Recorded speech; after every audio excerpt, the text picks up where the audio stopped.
December মাসের মধ্যেই content monetization setup পাবেন। আসসালামু আলাইকুম রহমতুল্লাহ। হ্যালো ফ্রেন্ডস, ডিসেম্বর মাসের মধ্যে কিভাবে কন্টেন্ট মনিটাইজেশন সেটআপ পাবেন তার বিস্তারিত আলোচনা থাকবে আজকের ভিডিওতে।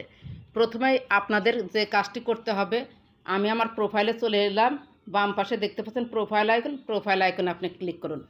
এই যে দেখতে পাচ্ছেন MST সুরাইয়া পারভিন, আপনার প্রোফাইল নামটা হচ্ছে NID কার্ড অনুযায়ী করবেন, আর যারা ভারতে আছেন তারা আধার কার্ড অনুযায়ী করবেন। এই নামটা যদি প্রোফাইল নামটা যদি আপনি NID কার্ড অনুযায়ী না করেন, যখন আপনি কন্টেন্ট মনিটাইজেশন সেটআপ পাবেন তখন পে আউট করতে গিয়ে কিন্তু সমস্যা হয়। পে আউট নেয় কিন্তু পরে সমস্যা হয়। এরপর হচ্ছে আপনি এই প্রোফাইল পিকচারটা হচ্ছে মানুষের দেওয়ার চেষ্টা করবেন, আপনার দেওয়ার চেষ্টা করবেন। কারণ আপনার ছবি যদি না দেন তাহলে ফেসবুক মনে করে এই প্রোফাইলটা কোনো রোবট চালাচ্ছে। আর যখন আপনি আপনার ছবি দিবেন অথবা মানুষের ছবি দিবেন, যারা পর্দা করেন দূর থেকে একটু বোঝা যাচ্ছে যে মানুষ আছে বা অনেক মানুষ আছে, সেই টাইপের একটা যদি ছবি দেন তাও চলবে। কভার ফটোটা দিলেও চলবে, না দিলেও চলবে। যখন আপনারা কন্টেন্ট মনিটাইজেশন সেটআপ পেয়ে যাবেন তখন আপনারা কভার ফটোটা চেঞ্জ করতে পারবেন। এরপর নিচে একটু স্ক্রল করে চলে আসুন। দেখতে পাচ্ছেন সি ইওর অ্যাবাউট ইনফো, এখানে ক্লিক করুন।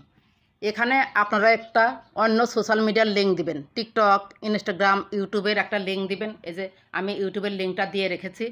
আপনার যদি ওই প্ল্যাটফর্মে অনেক সাবস্ক্রাইবার থাকে অথবা ভিউজ থাকে, সেটা দেখেও অনেক সময় ফেসবুক কন্টেন্ট মনিটাইজেশন সেটআপ দেয়। এখানে একটি মোবাইল নাম্বার দিবেন, অ্যাক্টিভ মোবাইল নাম্বার দিবেন, একটি জিমেইল নাম্বার দিবেন। এরপর বার্থটা, জন্ম তারিখটা হচ্ছে ঠিকভাবে দিয়ে দিবেন।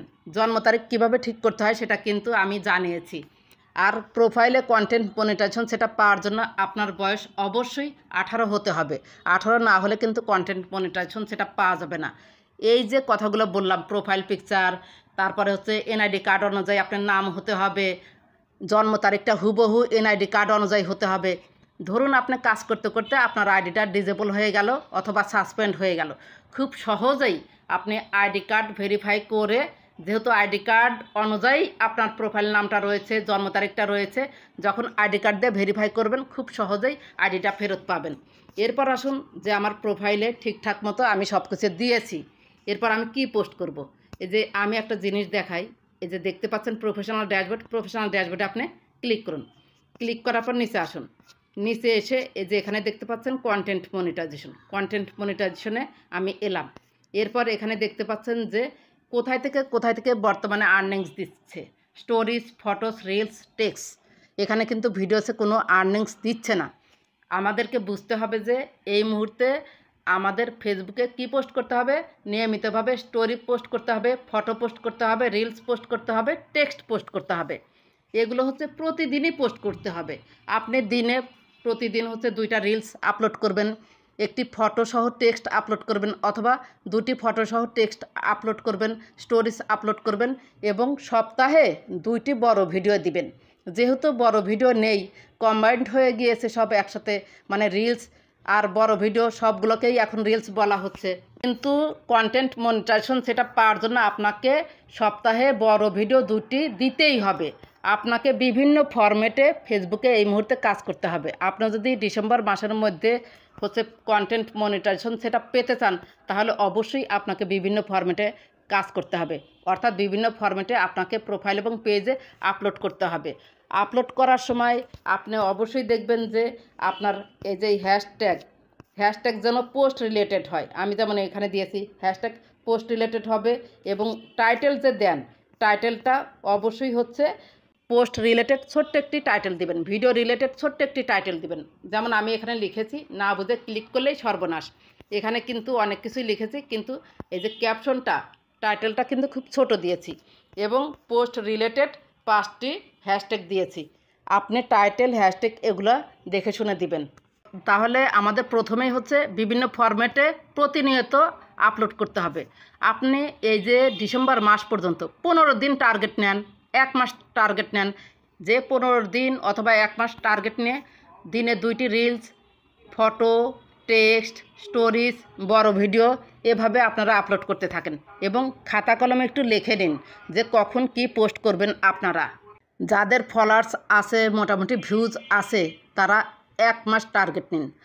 আজকে হচ্ছে 8 তারিখ, এই নভেম্বর মাসটা আপনারা টার্গেট নেন যে নভেম্বর মাসের মধ্যেই আমাকে কন্টেন্ট মনিটাইজেশন সেটআপ পেতে হবে। আর যদি কন্টেন্ট মনিটাইজেশন সেটআপ না পান, আপনি প্রোফাইলটা একটু A to Z চেক দিবেন। চেক দিয়ে দেখবেন যে আপনার প্রোফাইলে কোনো সমস্যা আছে নাকি, কোনো কপিরাইট কন্টেন্ট আছে নাকি, কারো ডাউনলোড করা কন্টেন্ট আছে নাকি। সেগুলো যদি থাকে আগেই আপনি ডিলিট করে দিয়ে তারপরে টার্গেট নিন। যদি প্রোফাইলে কোনো ইস্যু থাকে বা পেজে কোনো ইস্যু থাকে, তাহলে ইস্যুযুক্ত পেজে কিন্তু কখনোই কন্টেন্ট মনিটাইজেশন দিবে না। এখন কথা হলো যে আপনি একটা কন্টেন্ট আপলোড করলেন, সেই কন্টেন্টে ভিউজ আসে না। যদি ফলোয়ার্স না থাকে তাহলে কিন্তু ভিউজ আসবে না। সেজন্য আপনাকে ফলোয়ার্স বাড়াতে হবে। এই মুহূর্তে ছোট ছোট কন্টেন্ট ক্রিয়েটররা কিন্তু খুব ভালো অ্যাক্টিভ আছে, তারাও কিন্তু পেতে চাচ্ছে কন্টেন্ট মনিটাইজেশন সেটআপ। আপনি ছোট ছোট কন্টেন্ট ইউজারদেরকে সহযোগিতা করবেন।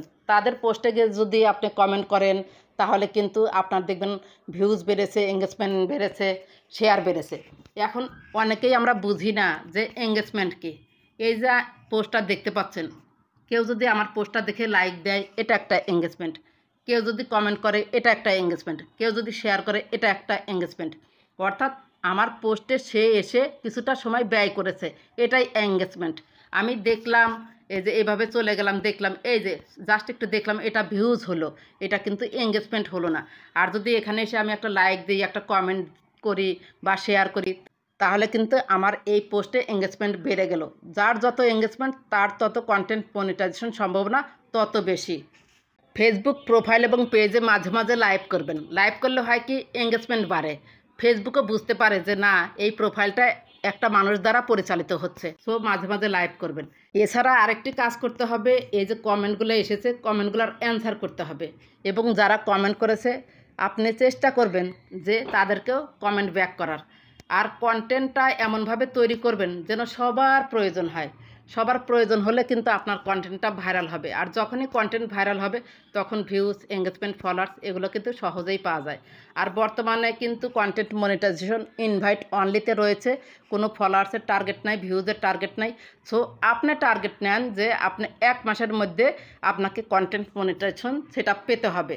মাঝে মাঝে কন্টেন্ট মনিটাইজেশন সেটা পাওয়ার জন্য ফেসবুক টিমের কাছে আবেদন করবেন। আপনার প্রোফাইলের কী অবস্থা, ভিউজ আছে, অরিজিনাল কন্টেন্ট, এগুলো লিখে ফেসবুক টিমের কাছে আবেদন করবেন। ফেসবুক টিম কিন্তু সেটা অবশ্যই দেখবে। অনেকেই বলবেন যে আমার তো অনেক কন্টেন্ট, এত কন্টেন্ট আমি কিভাবে চেক দেব। চেক দেওয়া খুবই সহজ। এভাবে দেখতে দেখতে যত তারিখ পর্যন্ত যাবেন, ঠিক তত তারিখই রেখে দিবেন। রেখে দেওয়ার পর এই যে প্রোফাইলের শুরুতে আসবেন, এসে এই যে দেখতে পাচ্ছেন প্রফেশনাল ড্যাশবোর্ড, তারপরে রয়েছে সি ইওর অ্যাবাউট ইনফো, এরপর রয়েছে ফিল্টার্সে আপনি ক্লিক করবেন। এরপর এখানে দেখতে পাচ্ছেন পোস্ট ফিল্টার্স, টুডেতে আমি ক্লিক করলাম। যে পর্যন্ত চেক দেওয়া হয়েছে কন্টেন্ট, তারপরের তারিখটা আপনি লিখবেন। এখানে ধরুন যে 20-25 আছে, 20-25ই থাক। এবার নভেম্বর আমি 2-3 মাস আগে দেই। আমার প্রোফাইলটার বয়স প্রায় 1 বছর হয়েছে মনে হচ্ছে। জুলাই 2025 এটা নিলাম, 10 তারিখেরটা নিলাম। জুলাইয়ের 10 তারিখের পোস্ট আমি দেখতে চাই। এরপর ওকে রয়েছে, ওকেতে আমি ক্লিক করলাম। এরপর ডান অপশনে ক্লিক করলাম। একটু ওয়েট করেন, চলে আসবে। একটু ওয়েট করুন। এই যে জুলাইয়ের 10, এই যে দেখুন আমি কিন্তু এটা লিখেছিলাম, এই যে এই পোস্টগুলা লিখেছিলাম। এভাবে আপনি ধীরে ধীরে স্ক্রল করে চলে যেতে পারবেন। এভাবে যতদূর পারেন চেক দিবেন। আবার যতদূর চেক দেওয়া হয়ে গেল, পরের তারিখটা আপনি আবার টুডেতে লিখবেন। এভাবে কিন্তু ফিল্টার্সের মাধ্যমে আপনি আপনার কন্টেন্টগুলো চেক দিতে পারবেন। এরপর ভেরি ভেরি ইম্পর্ট্যান্ট একটি পয়েন্ট দেখাবো, যেটা আপনি যদি 100% করতে পারেন, 1 মাসের মধ্যেই কন্টেন্ট মনিটাইজেশন পেয়ে যাবেন ইনশাল্লাহ। চলুন একটি পেজে চলে যাই। আমি একটি পেজে চলে এসেছি। এখানে দেখতে পাচ্ছেন নিচে একটু স্ক্রল করুন, নিচে স্ক্রল করে চলে আসুন। দেখতে পাচ্ছেন যে 100% রিকমেন্ড, 15 রিভিউজ, 15টা রিভিউ কিন্তু অলরেডি আমি পেয়েছি, যে কারণে আমার 100% রিকমেন্ড রয়েছে। যখন ফেসবুক দেখবে যে আপনার 100% রিভিউ রয়েছে, তার মানে আপনার কন্টেন্টগুলো ভালো, আপনার অ্যাক্টিভ অডিয়েন্স আছে, আপনার কন্টেন্টগুলো অডিয়েন্সরা দেখতে পছন্দ করে, আপনাকে দ্রুত কন্টেন্ট মনিটাইজেশন সেটআপ দেওয়া হবে। আপনি কিভাবে রিভিউ দিবেন, এখানে দেখতে পাচ্ছেন আমি একটা পোস্টের কমেন্টে চলে এসেছি। প্রথম পোস্টেই কমেন্টে আমি ক্লিক করলাম। ক্লিক করার পর দেখতে পাচ্ছেন মডেস্ট মেকওভার উপরেই রয়েছে। এই মডেস্ট মেকওভার আমি ক্লিক করলাম, তার পেজে চলে যাব। এরপর নিচে একটু স্ক্রল করে চলে আসুন। দেখতে পাচ্ছেন 100% রিকমেন্ড, মাত্র 6টা রিভিউ পেয়ে কিন্তু 100% রিকমেন্ড পেজে ফেসবুক দিয়েছে। আপনার যদি 100% রিকমেন্ড এভাবে থাকে তাহলে কন্টেন্ট মনিটাইজেশন পাওয়াটা খুবই সহজ হয়ে যাবে। আপনি কিভাবে রিভিউ দিবেন? পেজ থেকে পেজে রিভিউ দেওয়া যায়, কিন্তু প্রোফাইল থেকে পেজে রিভিউ দিতে পারবেন না। আপনারা পেজ টু পেজে রিভিউ দিতে পারবেন। এই রিভিউ অপশনে আমি ক্লিক করলাম। এখানে ক্লিক করে আসার পর দেখা যাচ্ছে যে do you recommend modest makeover? Yes, আমি এখানে একটা রিভিউ দিতে চাই। এর জন্য ইয়েসে আপনি ক্লিক করবেন, আবার ইয়েসে ক্লিক করুন। এরপর আপনাকে এখানে কিছু লিখতে হবে। আপনি এখানে হাত দিয়ে ক্লিক করুন, লেখা যাবে, এখানে কিবোর্ড দেখা যাবে। আমি এখানে রিভিউ দিলাম। আপনার পেজটি ঘুরে দেখলাম অনেক সুন্দর এবং সাজানো গোছানো। কন্টেন্টগুলো খুব কার্যকরী। খুব শীঘ্রই আপনি আপনার সফলতার দ্বার প্রান্তে পৌঁছে যাবেন ইনশাল্লাহ। রিভিউটা খুব সুন্দরভাবে দিবেন, যেন সে খুশি হয়ে উইলিংলি আপনার পেজে আরেকটি রিভিউ দেয়। এরপর ডান অপশনে ক্লিক করে দিবেন। না দিলেও তাকে একটু নক দিবেন, আপনাকে দিয়ে দিবে। এরপর কি করবেন? শেয়ারে ক্লিক দিয়ে দিবেন। শেয়ারে আমি ক্লিক দিয়ে দিলাম। যদি আপনি এখান থেকে কোনো ছবি দিতে চান, ছবি দিতে পারেন, আর যদি না দেন তাহলে স্কিপ করতে পারেন। এই যে আমার রিভিউটা কিন্তু তার পেজে চলে যাচ্ছে। একটু ওয়েট করুন, দেখতে পারবেন। এরপর ওকে অপশনে ক্লিক দিন। এরপর একটু রিফ্রেশ করে দেখুন, এই যে 7টা রিভিউ কিন্তু হয়ে গেল। আগে কিন্তু 6টা ছিল। ব্যাকে চলুন, একটু রিফ্রেশ করি। এখানে দেখবেন যে 7টা রিভিউস হয়ে গেছে। মডেস্ট মেকওভার 7টা রিভিউ পেয়ে গেল। মডেস্ট মেকওভার পেজের সাথে সবাই যুক্ত হয়ে যাবেন। কন্টেন্ট মনিটাইজেশন কিভাবে পাবেন তার বিস্তারিত আলোচনা কিন্তু খুব সহজে তুলে ধরার চেষ্টা করলাম, এবং একটি ভিডিওতেই তুলে ধরার চেষ্টা করলাম। রিলসে একটু নতুন আপডেট এসেছে এডিটিং নিয়ে, সেই এডিটিংয়ের দিকেও একটু খেয়াল রাখবেন। আশা করি ভিডিওটি ভালো লেগেছে। যদি ভালো লেগে থাকে বা আপনার একটু উপকার হয়ে থাকে, প্লিজ লাইক, কমেন্ট, সাবস্ক্রাইব করে সাথেই থাকবেন। ভালো থাকবেন, সুস্থ থাকবেন। আল্লাহ হাফেজ।